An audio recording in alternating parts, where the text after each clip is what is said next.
Good morning. Good morning. Welcome to Wellbeing Wednesday. If you're watching or recording, good evening, good afternoon. Thank you so much for finding us. This morning, we're going to be discussing skin rashes, shall we say, and other things, and we might get time for some exercise at the end. So welcome and thank you again.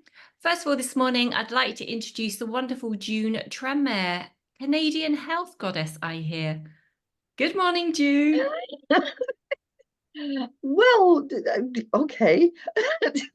I'm not sure. I haven't lived in Canada for a very long time, but I still, have that thing in my voice, and I still feel very fond of the country, even though I haven't been there for a very long time. Um, so yeah, I felt the urge to talk about skin. We have spoken about skin before, haven't we? But there was various things. They point us towards something, don't they? Things happening at the same time. And somebody close to us developed shingles. Somebody else came in and said they had a medication for shingles. And it got me thinking maybe we ought to talk about this because it's in common, you know, thought processes at the moment. And then there's lots of other skin things, and we do talk about um, the skin being the biggest breathing organ in the body. It does let things out when we can't clear them other methods. The skin is a way of the body getting rid of things. Interesting developments, if I can veer off onto castor oil at some point, because I'm fascinating what castor oil does for the skin. And yeah, I mean, it seems that there is a need to again go over the explanation of what these different rashes are. So when I trained in children's acupuncture, we got very thorough grounding in what the different types of rashes are. So the little red dots of various ones. They've got so many different names, right? But mainly they are little red dots or damp, bigger red dots. And the damp ones have the little vesicles, the little raised bubbles of fluid. Um, so that includes chickenpox and herpes, and they can be incredibly itchy, which also involves, and I see Kath is here, so Kath will hopefully back me up that itchy things are wind in Chinese medicine. And For sure. yeah, thank you. Um, so wind moves things around, and that's partly why these rashes move around the body. But sometimes they take up residence in one particular area and can become incredibly uncomfortable. So what we try and do with them, instead of putting calamine lotion on, which is what they did when I was a child, because that's kind of supposed to be soothing, but it had mercury in it. I don't know if people were aware. It's not a great method of. I think they might have taken it out now because there was a lot of hoo-ha about mercury in medications, and they started going, it's not there anymore. So it's been removed from certain medications. But yeah, there's lots of ways to treat and soothe skin, and the recent situation with the shingles was dealt with aloe vera, and it was simply the plant splitting the leaf and getting the gel out of the plant and putting it on the painful areas. Now, we're not being flippant about shingles because it can be very painful. I've seen several people over my time, and it's horribly painful. And it's really quite dangerous if it gets on the face and near the eyes because it can damage the eyesight. But so you want to make sure it doesn't move to there. But thing is, things move underneath the skin and move around. So you've got to keep an eye. They kind of pop up here and there. And that's why it's like an underground mole that comes up. And speaking of moles, they're a similar thing. Moles come out on acupuncture channels or acupuncture points where there's a place where something again is trying to get out. And babies and children do not have moles usually, by and large. They develop as we get older, and I'm sure Jean-Marc's got something to say about that. He's looking very, yes. and Sarah also, because Sarah's a very experienced homeopath, and she's seen a fair few things as well.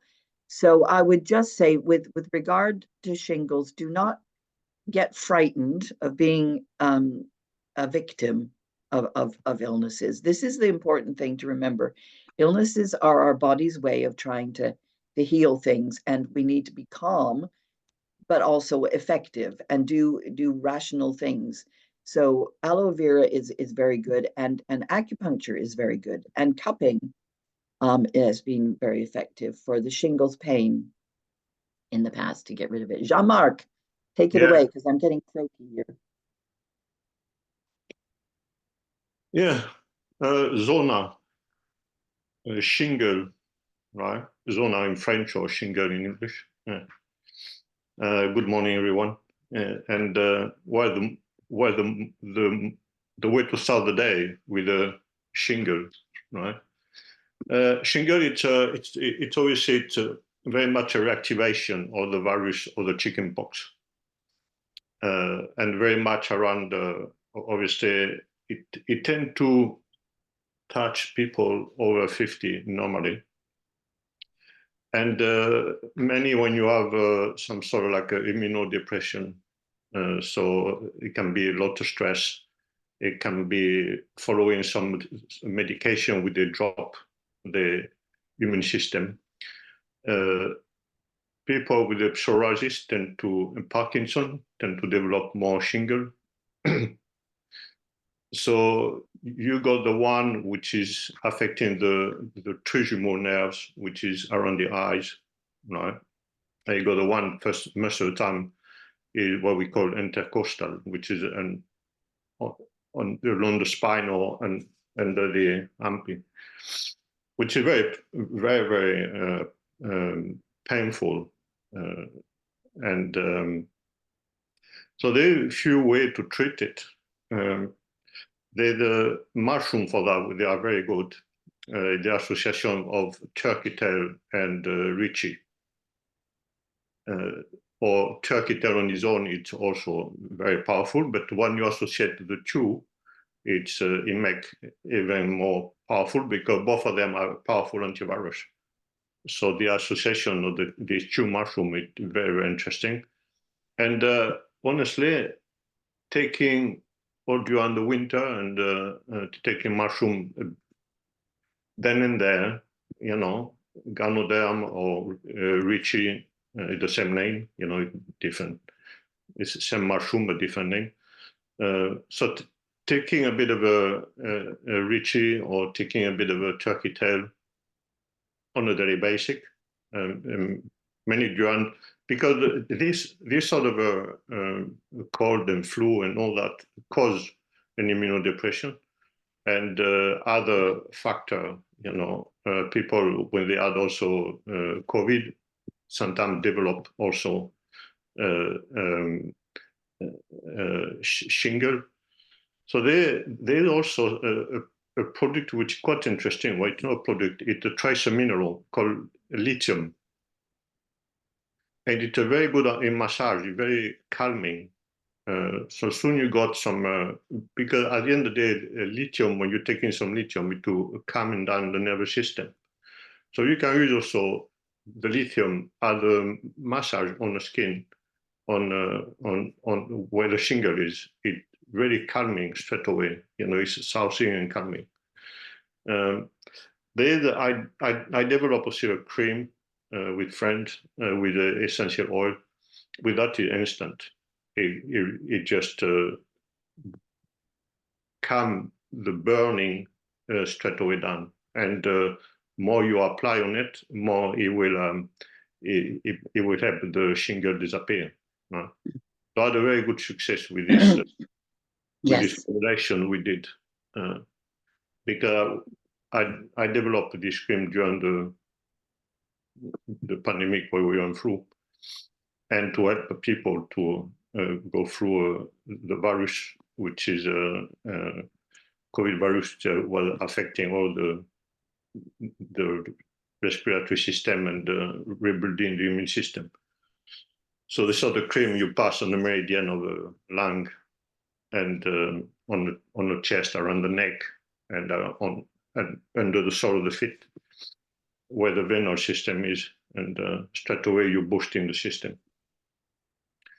So but obviously, you have to analyze and see, what's going on around the person, what is lifestyle. The person is very tired, very stressed up, what's happening in the family, and everything came for something. Like you said, June, you said it's the body just pushing everything out, and it come up on the skin. So that way we identify something is not working inside. But on the other end also, everything which is touched by the skin, it have to be digested. So it will have an impact on the digestive system. It will have an impact on the liver. It will have an impact on the kidney and the spleen. So it's not only we can touch a lot of stuff, but we have to think also how this thing going to be processed through the body. Yeah, I was just thinking we ought to add in here at this point that while someone's going through something of a healing crisis or a clearing of anything, the digestion is super important, and you need to make sure that people are given easy to digest foods while they're going through something like this, something nice and light, nothing too heavy.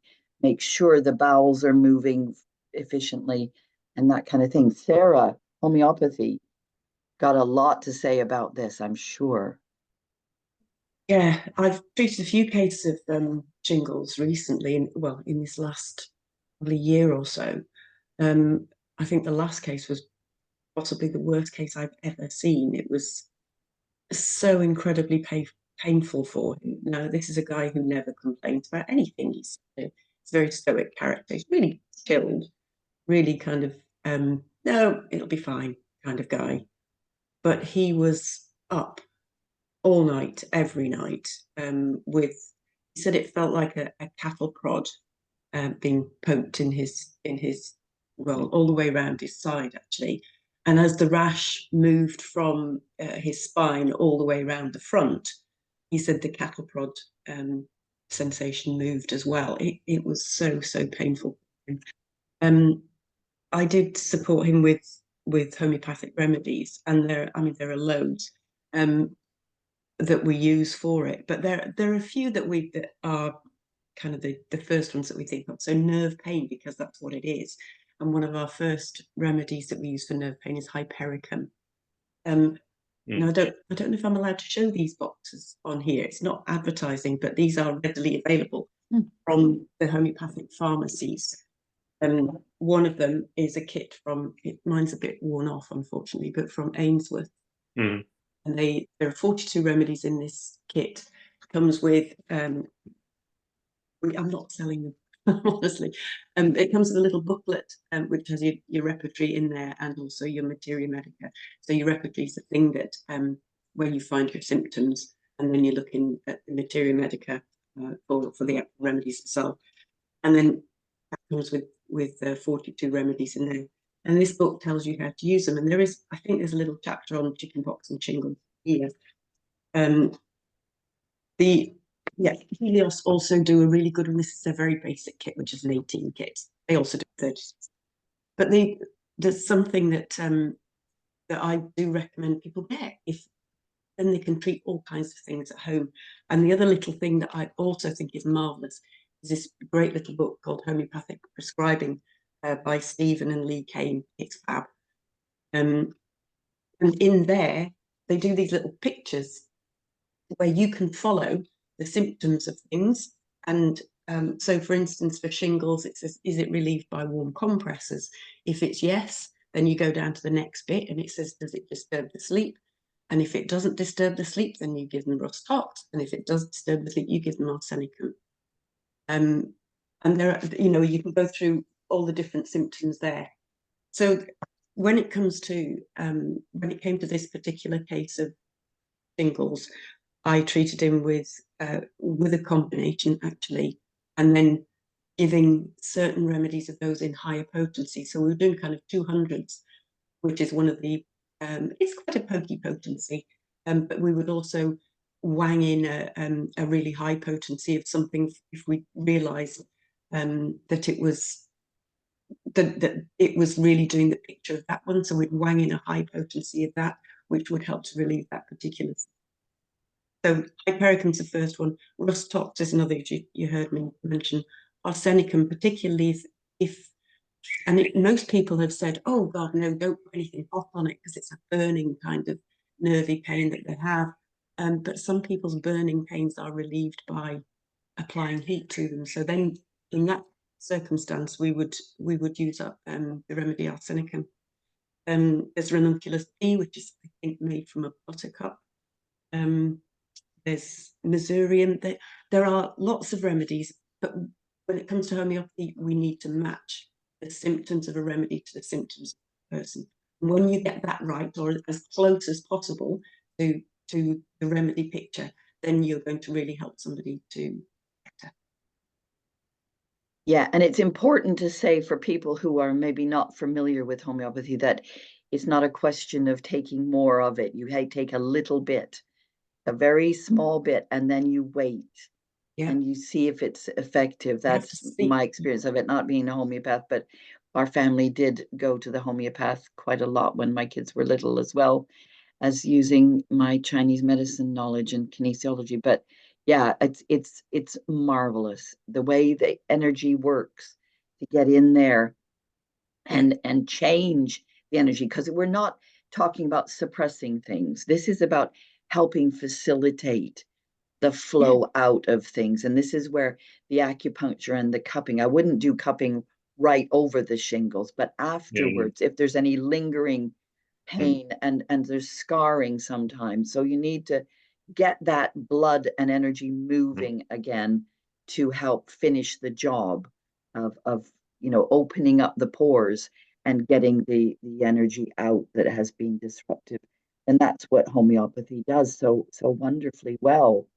If you get the right remedy, I've seen it just poof, and things just go. So your guy, how did he do? Let's finish the story.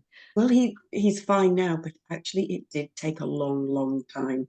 It took about 3 or 4 weeks. But I've never seen a shingles rash like it. I've never seen anything quite like it. He keeps himself very well. He and his wife use natural remedies. They're very switched on people. So he hadn't gone down any other medicines from the doctor at any point. But he said that the remedies were the things that he could feel them moving this through his body quick enough. That's Sarah, a sensitive person. That's lovely. Yeah. Can I just ask a couple of questions? The first one being, I know homeopathic remedies also work with the personality of the person. So firstly, is there something for that would help everyone, regardless of personality?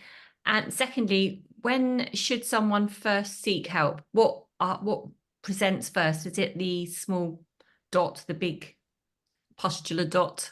When's the best action to take? What's the best action to take first? The first question, is there something for everybody? Yes, on a therapeutic level. So if you're looking to just relieve some symptoms and not to take them out of that pain. So there are remedies that we use in a therapeutic kind of level. But when you really need to shift something on that's deeper set, that's more intense, then talk to a homeopath. That's what I say is talk to a homeopath, because then they can match the remedy to that person really well. Whereas it's a bit difficult when you're just using one of the wee booklets from in this kind of thing, because we're not we're not really taking into consideration the personality. We might be taking into consideration their mental and emotional state, because in the little books in there, it does talk about mental and emotional states. So somebody who's very, very anxious with something, or if they're really kind of just wanting to, curl up under a blanket and say, go away, world, leave me alone. They might be in that kind of state. Or they might be somebody who's wanting, please cuddle me, stay with me, don't go away, don't leave me. Those two could make the difference between one remedy and another, even on a therapeutic level. And sorry, what was the second question asked? When would somebody, without sort of scaring anyone, when would you first think, okay, I need to take action? Because obviously the gentleman you spoke to maybe left it a while and then took longer to treat, presumably. I don't know. Well, no, he'd started with this rash. Or actually, he felt poorly, and he's not a guy to feel poorly. And his wife said a couple of days later, really not been right for a couple of days. And he's now, I don't feel great, and the pain and the rash didn't come up immediately. He was feeling ropey for a couple of days. When the rash started to come out, when those little tiny vesicles started to appear, that's when they called me and said, what is this? I said, well, I don't know. I don't ever diagnose anything, but looking at the vesicles, looking at where it is, what it looks like, what you're feeling like, I'd suggest you take this remedy. And I think we started off because he was quite agitated with it. He was very restless with it, and he was just feeling so rubbish. So yeah, as soon as you kind of go, what is that? There's an itch, or there's a something on the skin that I've never seen before. I've never had one of these things before. What could it be? And I don't feel particularly well. That's when I'd be starting to treat. And it might have taken really a lot longer than 3 weeks if you hadn't treated him. That's the important thing. 3 weeks might seem like a long time when you're in pain, but there's different stages with it as well, isn't there? And that kind of thing. So it's like we are used to or expecting things to get fixed very quickly, because generally Western medicine suppresses things and people go, I want a pill, and it's one pill for everybody for the same problem. And they don't really want to analyze things in that way. And I think that's the beauty of our kind of natural approach, is that it's very personalized and very much we have to go with what the body's throwing up, and it might change as you go along. And I'm sure that's what you do. You bring in different homeopathic remedies as you go through the different phases. Yeah, exactly, because symptoms do change. I was treating a little boy yesterday who had a cough, and I'd been in touch with his mum on the phone because this cough had gone on for quite a few days. And we followed his cough with remedies. But then it really took a turn and went backwards. So she said, look, can I bring him to see you instead? So, because we were doing all of this by text and she was just using her weekly phone. So he came to see me yesterday, and we found what is hopefully the right remedy. I'm sure I'll hear from them today. Yeah, because the kits only have very low potency remedies in them, because then you can't really do any damage. Because if people start taking the wrong ones, I think it's worth mentioning the effect of proving the remedy. That's how they prove homeopathic remedies work, is by giving them to test volunteers who then develop the symptoms that the remedy is working to sort out, because the remedy is made up of the same stuff that causes the symptoms. And that's why it's called treating like with like, isn't it? Yes. So exactly. I think that's quite important, that people don't go suddenly take this one and then try that one and then try that, because that's also really confusing to the body. So try and the body has to respond to each one of the remedies.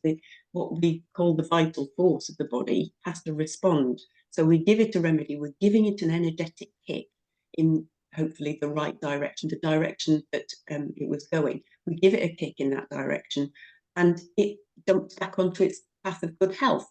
And if we end up booting it in all kinds of different directions, it's going to go, I don't know how to get better. So we need to be clear about what we're giving to somebody. Oh, good Lord.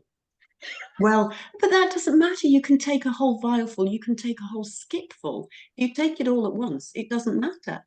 You know, it's the same as taking one pilule, because it's an energetic message to the body. It's not about the original substance, because after the potency of 6C, there is no longer any of the original substance left in there. We talk about the energetic imprint in that fluid that's then gone on to these wee sugar pills. So it doesn't matter if you take one or if you take 783, it's still the same as taking one. And it's not like taking some medicines where it reduces your immunity, so you don't take something else to supplement what that might be taking from your body. No, exactly. It doesn't. Yeah, you don't get a knock-on damage from the homeopathy. No. It's just no side effects. Restored vitality. Yeah. When I was following the course on naturopathy, and after I went to study homeopathy in Paris, because I did all my courses, naturopathy, and because the people I went to do the naturopathy course, it was in Paris, and the one in homeopathy was also in Paris. At the time, he was 84 years old, so years of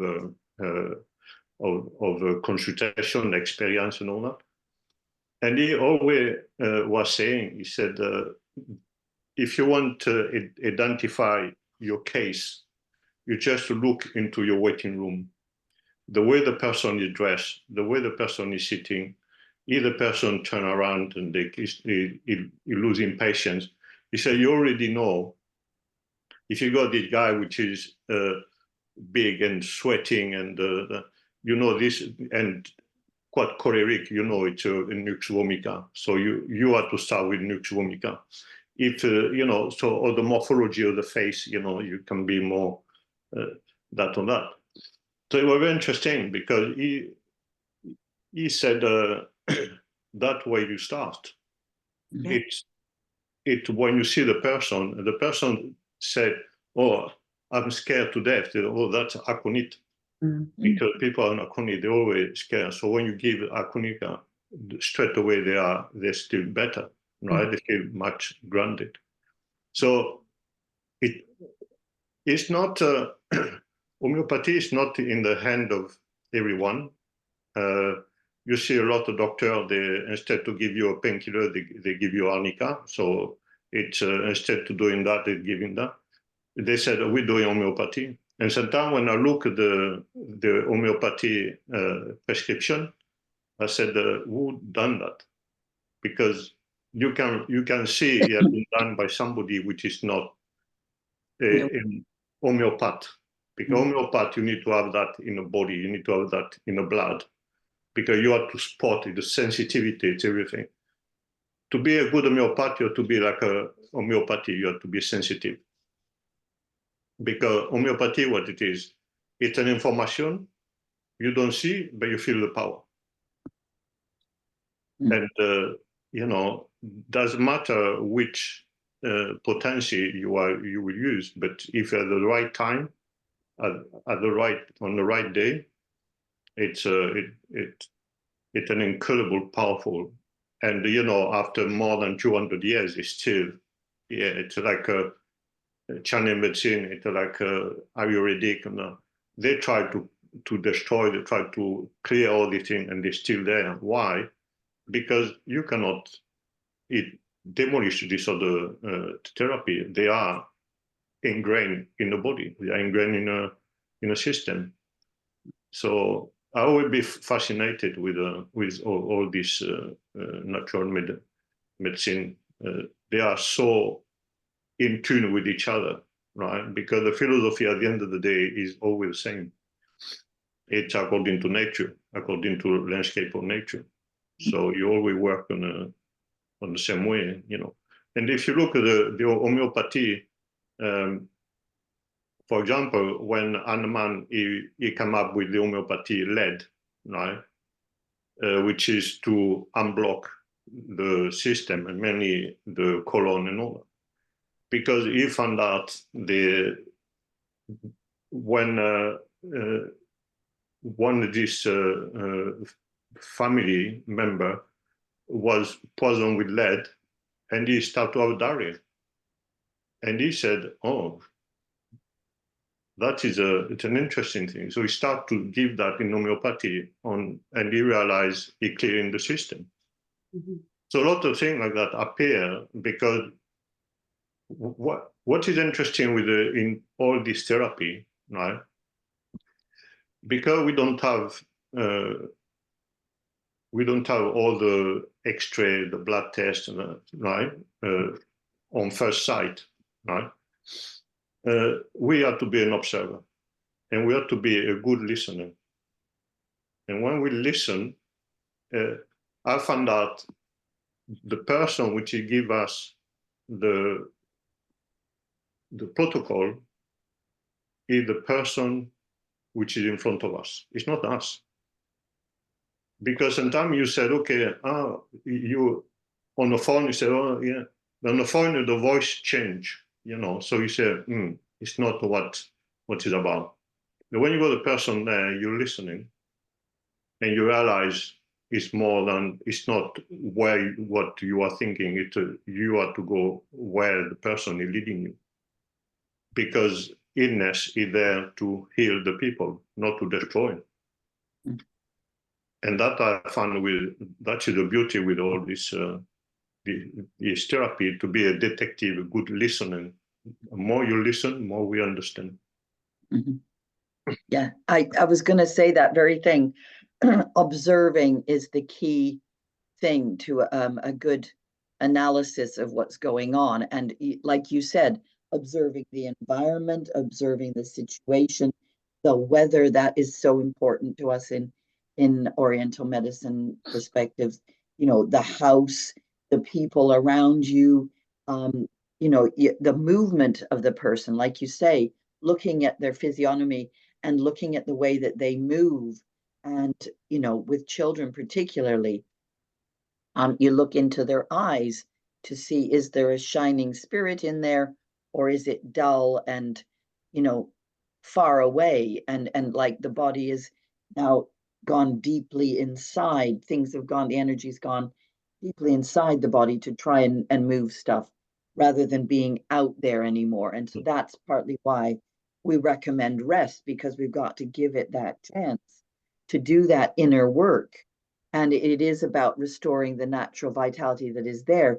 Your body isn't trying to betray you or cause you unwanted problems. It's actually trying to do its best for you all the time. And this is what I'm constantly saying to people: just be kind to your own system, because it's just trying to get you further along your path in this life. And I think if we can avoid the panic when things happen, know when things need quick action, that's a different thing. But avoiding the panic and the fear that something really awful is going to happen. And we don't, like you say, Jean-Marc, we don't need necessarily lots of machines, lots of testing, because our eyes and our ears and our hands tell us what's going on with people. This is why we listen to pulses, because you can get the sense of what's going on. We look at the tongue, we look at the overall color, you know, and like you said, the movement and the way people sit, and just their atmosphere, you know, around them. So if we going back to what we originally mentioned before we launched into shingles, somebody brought up Scarlett Fever as it's apparently there's a few people developing Scarlett Fever at the moment. So, you know, I mean, I think my perspective on that, it's another label for a rash. Exactly. that comes out, and it's a red rash. And like I said at the beginning, they're all the same thing. They've just got all these different names, and they have slightly different manifestations. But the reason Western medicine likes to label them is because then they like to give a pill for every ill. And that's where they can say, well, this is a thing. There is no pill for scarlet fever. And at this point in time, there is no medication in that sense of an injection of any description. My father had scarlet fever when he was a child, and he see, the thing is, again, with these things, it's on the surface, and you've got to protect the internal organs from problems, because as a result of scarlet fever, some people can end up with heart disturbance. And he had always, this isn't funny. I mean, I'm not laughing, but it was kind of a joke between us, that he couldn't bend his toenails. And when I was younger, I used to torment him by sitting in front of him and picking up pencils with my toes. Good therapy. No, don't do that. But and then we laughed. He laughed. I wasn't that mean. But it was just something that he ended up living with. and they can fall back on antibiotics for this type of thing. But what do antibiotics do, in fact, is they just kill off everything, and then you're left with a desert of the microbiome is now then struggling. The internal, what we said before, nourish the digestive system. The antibiotics ruin that, and then you've got to go back and fix that afterwards. So that's partly why we've got. Have you got thoughts on that, you guys? Jean-Marc and Sarah, have you seen scarlet fever, I guess? Well, it viral, right? So everything which is viral, the first thing you have to work it's on bringing back the immunity, and again on essential oil and externally are very good for that. So you got all the panacea. You got all the it can be tea tree, it can be lavender, or it can be. The thing it's a very much what's the essential oil. We're touching another level there of healing, which can be very powerful, or it can be very destructive, right? But the thing is to understand a bit. Again, we cannot move away from what is happening with this person, why we are there, right? And again, mushrooms are very good there. You find again the same mushroom, and obviously, if you want to push a bit, you use a cordyceps, which will boost the system, right? But you always come back to the same boosting the immune system and rebuilding the person. And many, like you said, June, I was in panic. How I was in all this name and all this label, right? We got the medical system, and we have to use it for what is very good, right? Which is all the tests, all the emergency. On the chronic, that's why we are strong. We are strong on the chronic, because the medical system in chronic, it doesn't exist. That is the truth. That's what it is. You're treating with antibiotic, and antibiotic. It's quite an interesting subject. The professor Didier Raould in France. He wrote a book about antibiotic, and he explained why antibiotics are not working. And at the beginning, the simple information he gave is because all this antibiotic, what we found at the beginning, penicillin and all the one, he said, now they don't bring any money on the table.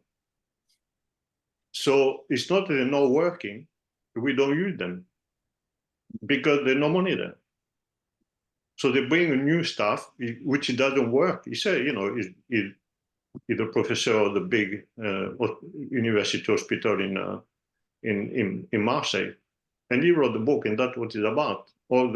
He bring all this conflict of interest in the system, because he said they're working. We don't need anything else. They are working. Can you pop the name of that book in the chat? Yeah, it's all in French, but yeah, I will put it. There might be a translation somewhere. Not yet, because this book has been out for a couple of weeks, something like that. Oh, it's new. Oh, great. Yeah. Great. Yeah. Yeah, he wrote, he got a channel also in, obviously it's all in French, but Science 1, Science 2, that is the science. And he's the top virologist in the world. Right? Okay, pop his name in there and we'll look out for him. Yeah. Yeah, Teasel, Carol Teasel. The signature of plants is so important. This is the thing. This is how herbalists work. This is how flower essences work. And it's partly how homeopathy works as well, is that you look at the teasel is very spiky, and it's like that's the symptom, is like feeling like you've been prodded with a spiky thing. And so that's why that would work. Yeah, that's brilliant. And on the doctrine of signatures, when we're talking about scarlet fever, the child usually involved is very red in the face, red in the body. They're hot, they're agitated, and they are the keynotes of the remedy belladonna. They'll often have very kind of starey eyes as well, quite watery, starey eyes. And so belladonna is we usually think of that as being the first port of call. We see scarlet fever or anything that fits that symptom.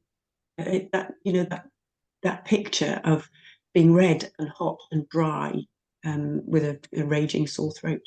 And that's why you need to protect the internal organs, because excess heat, if it goes deeper into the body, can disrupt the functioning of the organs, and the heart, being the fire element, is very particularly susceptible to that. And that's why the brain heat rises. You see, if we can take the heat down in Chinese medicine, what we do is we take the heat down and out. And quite often people who've got a fever that's going upwards, their feet are quite cold.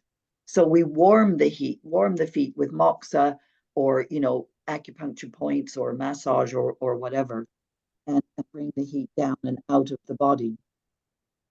We also open the points. Sorry, Jean-Marc, just quickly. We open up the points on the elbow, large intestine 11.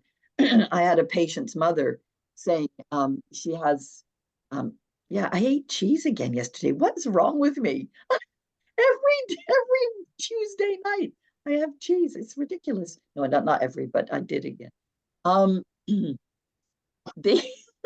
This child came with a cough, and the mother said, I've been doing this point, because she has a certain amount of knowledge of many different therapies. She said, I did large intestine 11. I said, but did you do stomach 36 at the same time? Because you've got to tonify as well as release.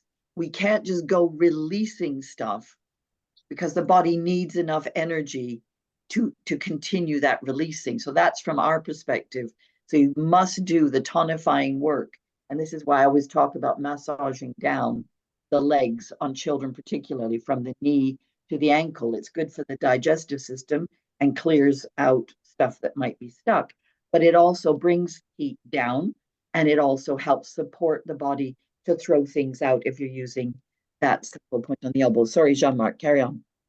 No, what I was also for children, but from the birth to age 8, Trina massage is an incredible.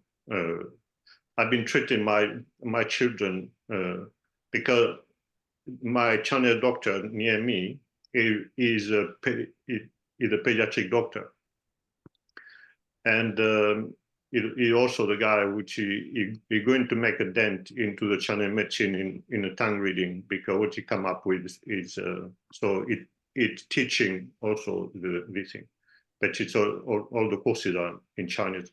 But so when I took my daughter to him, he said, look, That's what you have to do. So he showed me how to do it, the back pinching, and on the hand, you know, this for the, and also inside, you know, and the finger and all that. Yeah, So yeah, yeah. I treat when they are temperature, they are the nose running and this sort of thing. Okay, let's do massage. They don't like the pinching because after you can see it's all red, but the immune system is blasting. And in one massage, the temperature from 40 degrees, it goes down and the child will fall asleep. And but you see, that is by doing that to my children. Now I got a daughter, which is she's the youngest student for acupuncture and Chinese medicine in university. 19 years old, embarked herself into the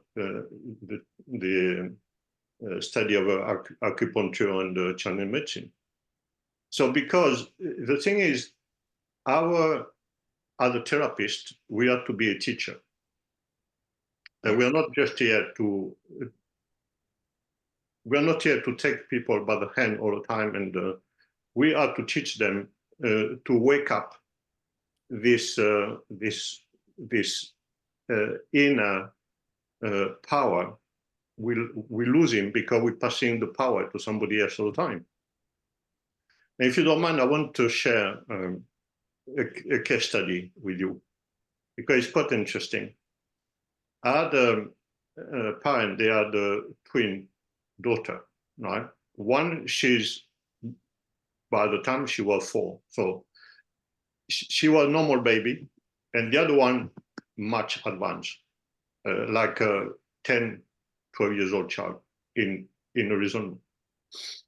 So I was working with her energetically, right? Working on a house, all this thing. But I said, one day she called me. I said, okay, bring her in.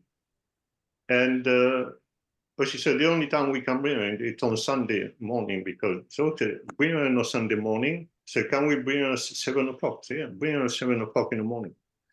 So when she arrived in the room, so I introduced myself and who I was now.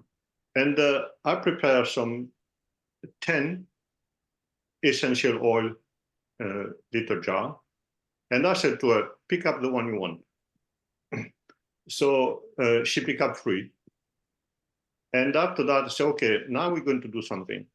That's in the plastic bag. We're going to go in the forest, and you're going to pick up what you think is for you, what attracts you.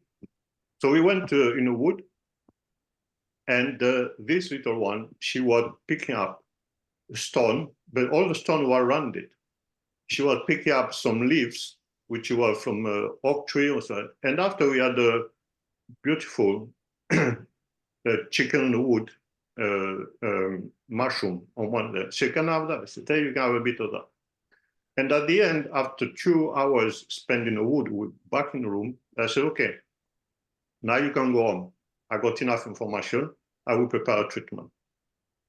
So I give her the 3 essential oil, but only 1 drop in morning, evening, at a specific point on the body. And I give her some mushroom because she picked up the mushroom. And I give her also in homeopathy, I give her some, I think it was some sort of like oak. No, in tree bark, I give her oak, right? Because she picked up. And this child balanced herself and went back into the body of the child. And that is the sort of therapy I like. You know, you don't have to be in a room. Nature is there, and children, they got this thing. Why are you going to put a label? Why are you going to say, okay, this child is that? No, let this child to bring you what you need, and you have to read it according to what you got, right? And that's obviously that's the sort of thing I'm always do, bring people out. And a bit of walk, a bit of that, and it's fun. Yes, it brings joy. It brings joy. And it, you know, it lifts your own heart as a practitioner to be able to find the solution for people. That's why we do what we do. Mm.